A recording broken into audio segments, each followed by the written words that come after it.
ഇതെന്താണ് സാധനം എന്നറിയാമോ? ഇങ്ങനെ പച്ചയായി കാണുമ്പോൾ ആർക്കും പെട്ടെന്ന് മനസ്സിലാവില്ല. അത് നമ്മുടെ മാങ്കോസ്റ്റിനാണ്. ഇത് ഞാനൊരു 8 വർഷം മുമ്പ് കൊണ്ടുവന്നതാണ്. ഇപ്പോൾ 3 വർഷമായിട്ട് ഇത് കായ്ക്കുന്നുണ്ട്.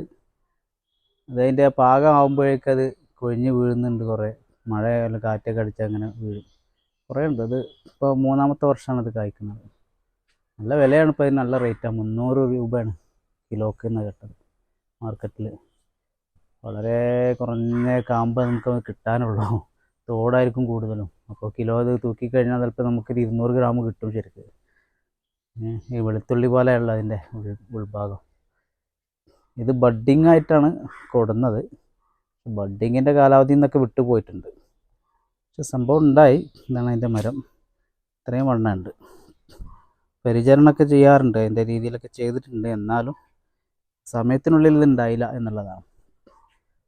ഇത് സമയമാവുന്നുള്ളൂ. ഇനിയിപ്പോൾ 1 മാസത്തും കൂടെ സമയം ആകുമ്പോൾ ഏകദേശം ഇതിന് കഴിക്കാനാവും എന്നുള്ളതാണ് പ്രതീക്ഷ.